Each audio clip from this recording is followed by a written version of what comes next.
Volvemos con información de nuestro país. Diversas críticas ha generado la propuesta de un IFE universal anunciado por el gobierno, entre ellas la de la presidenta del Senado, Yanna Proboste, quien lo calificó de insuficiente. Para hablar de este tema nos acompaña el senador del PPD, Ricardo Lagos Weber. Senador, bienvenido a Canal 24 Horas. ¿Cómo le va? No lo escucho, senador. Parece que tiene que activar el... Ahí, sacarle el mute. ¿Ah? Ahí estamos. Pasa todos los días. No se preocupe. Ahí está. Y a cada rato. Y a cada rato. Buenas tardes, ¿cómo están? ¿Viene usted? Bien. Senador, ¿cómo recoge estas críticas, esta primera jornada día post de los mínimos comunes, las fuertes críticas de la presidenta del Senado, la respuesta que ha venido desde La Moneda, que aseguran que esta discusión se ha presidencializado? Bueno, me vienen varias cosas a la mente. La primera, yo le pediría a La Moneda que no hable que sea presidencializado, porque la propuesta no es de Yanna Proboste, es de todos los senadores y de la oposición, buena parte de la oposición, de aquella parte de la oposición que estuvo por sentarse a conversar con el gobierno para generar la agenda de mínimos comunes. Yo les quiero recordar, aunque parezca que fue hace 15.000 años atrás, que esta agenda comienza cuando el gobierno es abandonado por sus propios parlamentarios a propósito de la votación en el Parlamento del tercer retiro de la AFP, y justo después de que el Tribunal Constitucional literalmente aniquiló desde el punto de vista político del gobierno al rechazarle sus requerimientos. Ante la soledad absoluta en que quedó el presidente Piñera, porque no tenía ni el apoyo de los propios, que votaron el 80% de ellos a favor del retiro de la AFP, y el Tribunal Constitucional señalando que lo que quería el gobierno no era procedente, y ante esa soledad tan grande, lo que hicimos desde el Senado, encabezados por la presidenta Yanna Proboste, y de la mejor forma posible, con el mejor espíritu, fue decirle: ¿sabe qué? Sentémonos a conversar y veamos qué podemos hacer en materia de ayuda a la familia, de la pequeña y mediana empresa y medidas sanitarias.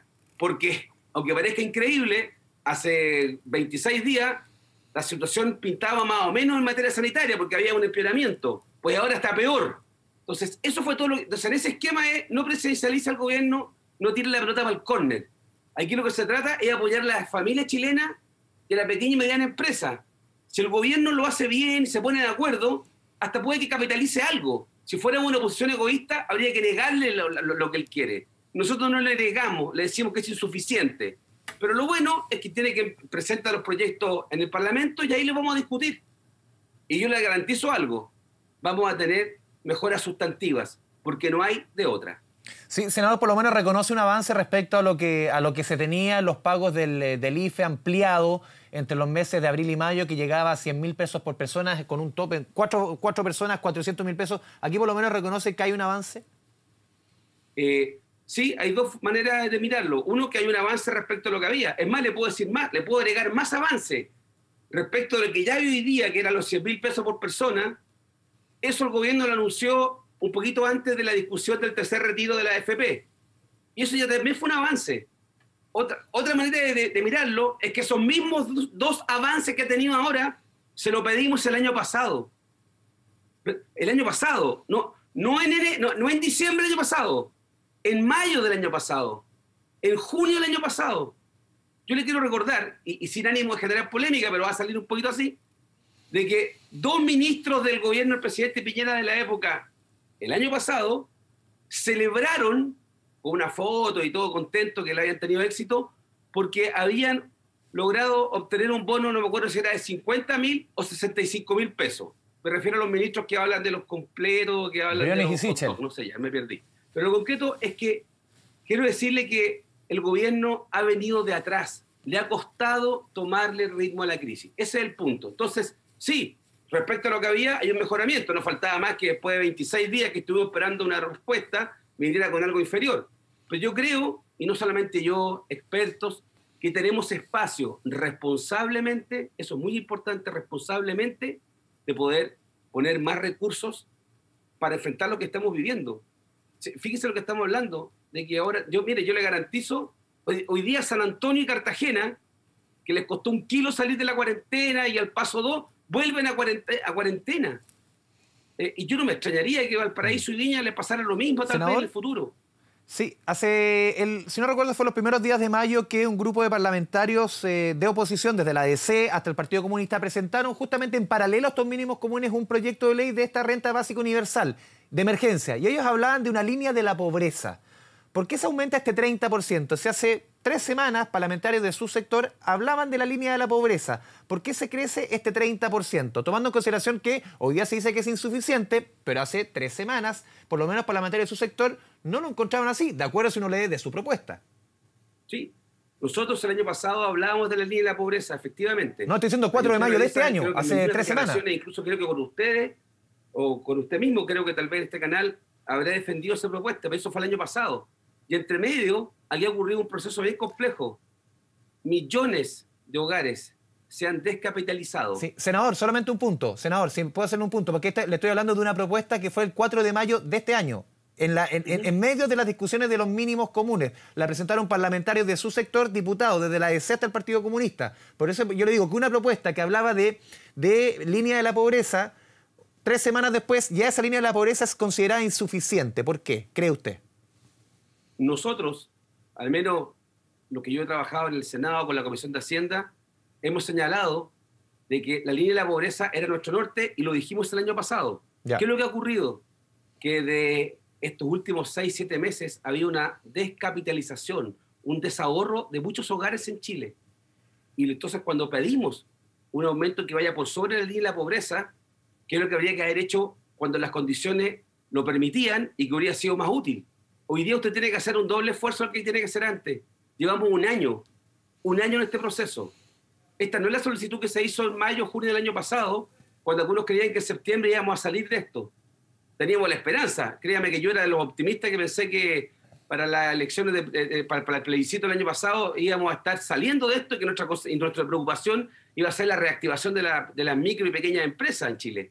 Y aquí estamos todavía. ¿Cómo hacer para que las personas respeten las cuarentenas? Se inventa un pase de movilidad, pero la gente no puede trabajar. Usted sabe eso, no puede ir a trabajar, no cambia nada de lo sustantivo. Entonces lo que yo quiero es poner la mejor optimismo y decirle al gobierno que nuevamente vamos a concurrir con nuestra mejor voluntad a leer su proyecto de ley, a ver si no tiene elementos que tal vez empañen el titular, la llamada letra chica, ojalá que no sea así, y mejorarlo. Y nuevamente vuelvo. Me van a decir que usted es oposición y quiere negarle la sed y el agua. No, el gobierno tiene todo a su disposición. Tiene los recursos del FES, tiene los aumentos del precio del cobre, que van a significar alrededor de 4.000 millones de dólares adicionales solamente este año. Tiene la posibilidad de hacer reasignaciones. Muy importante, tiene proyectos de ley en el Parlamento que pueden permitir, sin aumentar los tributos, mire lo que le digo, sin aumentar los tributos, darle mayor retribución al servicio de impuestos internos para aquellos que les va muy bien en Chile, muy bien, pero que a veces no son todos los responsables que debieran y no pagan todos sus impuestos, para ir con medidas de ilusión y antiilusión. Entonces tenemos, y por último, que el gobierno, el presidente Piñera anunció, creo que fue el segundo retiro, ya no me acuerdo, no, fue cuando hizo el IFE mejorado, en marzo. ¿Qué dijo el presidente? Y está ahí, búsquenlo en Google. Dijo que lo iba a financiar con una eliminación de exenciones tributarias. Y después de eso el ministro de Hacienda dijo que estaba guardado ese proyecto, que no era tan urgente. Entonces pónganse de acuerdo en el gobierno. Recursos hay. No estoy diciendo que le tengan que dar 1 millón de pesos a cada chileno para los próximos 10 años. Eso no es cierto. Pero entre lo que el gobierno está proponiendo y el 30% de la línea de pobreza, que es lo que nosotros consideramos que es razonable, dígame que no habría un espacio para conversar. Eso es lo que tiene que hacer el gobierno. Sobre todo un gobierno que está solo. Y ya no es que la oposición no lo quiera. Es que, porque eso sería indiferente, si la oposición también está muy bien evaluada en las encuestas, pero si es por encuesta, el gobierno está en el suelo y no tiene a sus parlamentarios. Y muy importante, de lo que se trata es llegar con la ayuda de los chilenos. Si esta pelea no la vamos a ganar solo ni el gobierno ni la oposición.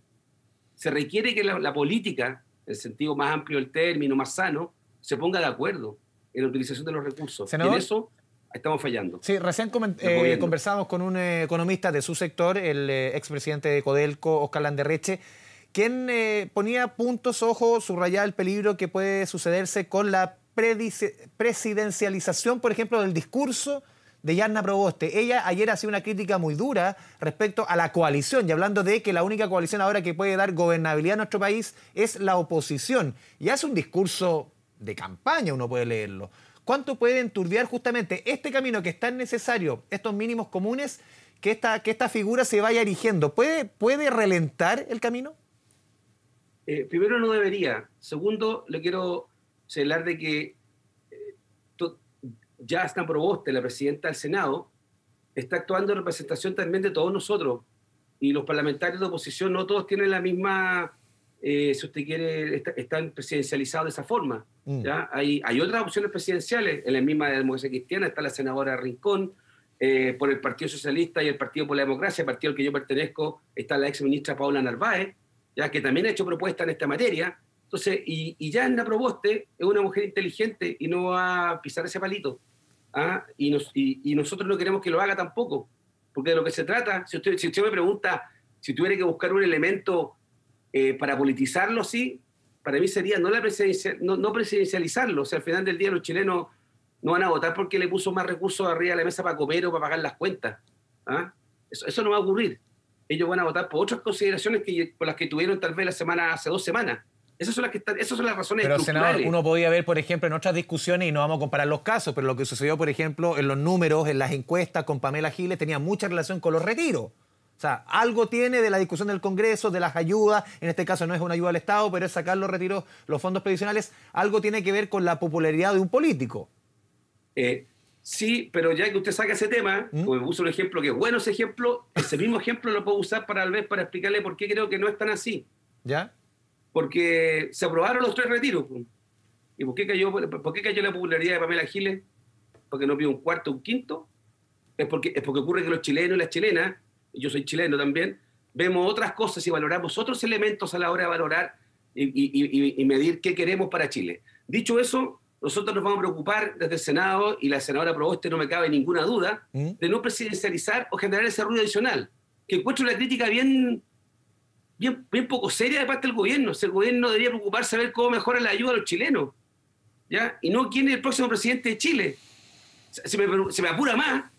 Este gobierno debería preocuparse de terminar de la mejor forma posible, dentro de lo mal que está, los 10 meses que le quedan de gobierno. Un presidente que no pudo ir, está tan complejizado el problema en Chile, el tema, y delicado para el gobierno, que no puede concurrir él de buena fe, concurre a un funeral y no puede concurrir al funeral. Tiene que retirarse anticipadamente, porque hay un clima delicado. ¿Me explico? Y puede haber también el dolor de una familia, senador, frente a una pérdida reciente y la molestia que puede ser natural de una familia más allá del clima político. Hay que calibrar las cosas. Hay que calibrar. Yo estoy lleno de errores y pecados, y la oposición seguramente tiene mucho. En este minuto y los últimos meses hay que buscar el tono adecuado. El tono adecuado nos parece insuficiente las propuestas del gobierno. Bueno, nos sentaremos a conversar. Pero admítame que lo que presentó el gobierno anoche, a las 9 de la noche, lo conocíamos hace 2 semanas. Yo pensé que cuando hace 2 semanas Chile Vamos hace sus propuestas y conocemos lo que quieren hacer, yo pensaba que tal vez algo iba a ocurrir ayer, que iba a haber un mejoramiento sustantivo, ¿me explico? Para generar un cuadro mejor. Sí, hay que generar un cuadro mejor. Pero también hay un margen de negociación, aunque esa palabra no se quiera utilizar. Hoy día lo conversaba en la mañana con la senadora Jasna Proboste en Radio Concierto. Ella decía, la palabra negociación no le gusta. Hay un sector que critica todo. Pero es eso al final. Cuando uno dice estoy negociando, están negociando. Estoy sentado para mejorar los recursos que hay. Hay otros que se quedan rezongando fuera de la discusión. ¿Me explico? Están todo el día criticando, pero no participan en nada. Y como no participan en nada, tampoco asumen responsabilidad de las decisiones. Eso es recómodo. Pero yo en política aprendí, y de gente conocida, y que uno en política lo empoderan para tomar decisiones. Y uno tiene que tomar decisiones. Si no quiere tomar decisiones, dedíquese a otra cosa, ¿ya? Pero no basta decir, yo no converso, me voy, y son cocinas. ¿Cómo trataron a los senadores y a la senadora Proboste también por decir que quería conversar con el gobierno cuando estaba en el suelo con la agenda de mínimos comunes? Vean los tweets, todo lo que se dijo. Y ese sector critica todo, pero no propone nada. Y en política hay que tomar decisiones y hay que avanzar. ¿Ese sector es el Partido Comunista, Frente Amplio? Bueno, yo creo que ellos son los que no quieren participar de estas conversaciones porque tienen problemas con eso. ¿Ya? Senador, no les gusta, no sé cómo lo harán como gobierno. Cuando sean gobierno no conversarán con nadie. Senador, por último, ¿cómo cree usted que esto puede tener algún efecto? Ya está presentado el proyecto, el cuarto retiro. Una vez si pasa el tiempo y los niveles de contagios que hemos visto, esto puede tomar color. Lo vimos con el segundo, tercero, que en algún minuto todos lo miraron y decían, no, esto no va a crecer. Y crecieron y se aprobaron. ¿Estos mínimos comunes aplacan un cuarto retiro o no lo cree así? Yo creo que si nos acercamos a superar los montos involucrados por el gobierno, en particular en lo que dice relación con el apoyo a las familias, y dos, en materia de pymes, y quiero decirle que en eso sí que la propuesta del gobierno es bien escuálida, bien flacuchenta, ¿ya? Bien escuálida. Si eso lo mejoramos, claro, ciertamente que disminuyen las razones por las cuales recurrir al retiro del 10%. ¿Sabe por qué? Entre otras cosas, ya no es por un problema que se cae el sistema, porque los que les van quedando recursos para poder retirar son aquellos chilenos que les ha ido mejor. No todos, pero una gran mayoría. ¿Me explico? Porque si ya me dicen que hay 3,5 millones, 4 millones de chilenos que no tienen fondo, ellos no van a poder retirar nada. Entonces, ¿quiénes todavía le quedan recursos? A aquellos que les va mejor y tal vez no han tenido tantas dificultades como tiene la gran mayoría de los chilenos. Entonces, las ayudas, si los retiros son para justificar ayudas que no están llegando, es muy poco progresivo y es bien regresivo como idea, ¿ya? Yo quiero concentrarme en que vamos a enredarnos ahora. Estamos conversando, se está haciendo un esfuerzo de parte de la oposición, con todos los costos que ello significa, con todos los ataques, las sacadas de ñoña, y que se conversa con un gobierno que tiene que caer, que hay que reemplazarlo por otro. En vez de eso, estamos preocupados de cómo llegar con ayuda a las familias chilenas, a la micro y pequeña empresa. Eso es lo que estamos abocados. Hay propuestas concretas, el gobierno hizo su planteamiento, que a todas luces es insuficiente para nosotros, pero bueno, eso es lo que quiere él, y esto lo vamos a discutir ahora en el Parlamento, donde va a tener lugar, en las comisiones de la Cámara de Diputados, que entiendo que ya despachó, me parece que el IFE ya lo despachó, parece, ¿ya? O el bono, no sé. Ya está avanzando la Cámara de Diputados, llegará al Senado, y todos los chilenos y chilenas, incluidos los medios de comunicación, van a poder seguir este debate al callo de lo que está ocurriendo, y sacarán sus conclusiones de quién fue aquellos que participaron con mayor entusiasmo, con menor entusiasmo, aquellos que no participaron del todo, ¿ya? Y que se capitalizan lo que pueden capitalizar. Senador, nos quedan 2 minutos solamente. Su opinión respecto a la discusión del salario mínimo. No ha caído bien en la oposición la propuesta del gobierno. ¿Cómo ve usted el avance de esta negociación? Ayer conversamos con el senador Insulza y decía, en este contexto no pueden darse este tipo de ofertas del gobierno, de esta magnitud. A ver, primero voy a ser bien honesto en esto. Yo no me he metido en la discusión del salario mínimo. Sé que el gobierno no quiso modificar sustantivamente su oferta inicial y sí se abrió a mejorar elementos, si usted quiere, que son paralelos al salario mínimo, que ayudan en algo, pero que creo que eso mínimo garantizado, asignaciones familiares, ese tipo. Exactamente. Entonces yo quiero esperar que eso llegue al Senado y discutirlo, y ojalá poder aislarlo de la discusión de los mínimos comunes, para que las conversaciones no se crucen. Yo sé que es muy difícil, pero mantenerlo en ese esquema. Pero va bien amarrado, porque uno ve, obviamente, va una población, marca un eje de flotación en cuanto a la discusión económica. Usted lo ha visto tantas veces en el tema del salario mínimo, y un aumento de 10.000 pesos en estas circunstancias, obviamente a los sectores de los trabajadores no les cae bien. Es que tiene dos cosas. Primero, si es muy bajo el aumento, se siente como una tomadura de pelo, consideran algunos. Y por otra parte están las micro o pequeñas empresas a veces que resienten que uno aumente demasiado el salario mínimo. Pero ni modo, yo creo que lo que tenemos que hacer es hacer un esfuerzo adicional que lo que ha hecho el gobierno nuevamente en esto. Senador. Y el salario mínimo, yo sé que esto tal vez por usted sabido, porque está más sigue los temas económicos, pero tal vez para muchos chilenos no. El número de chilenos que tienen contrato que está regido por salario mínimo son alrededor de 800.000. Pero el salario mínimo, al fijarse, tiene un efecto sobre el resto de los salarios en Chile, porque es un punto de referencia. ¿Ya? Es un eje de flotación, como han dicho muchos economistas. Senador, se nos va el tiempo, lamentablemente tenemos que ir a la pausa. Senador Ricardo Lagos Vélez, le agradecemos esta conversación con Canal 24 Horas. Un abrazo y a cuidarse. Gracias, senador. Sí, cuídense, que estén bien. Gracias. Chao, chao.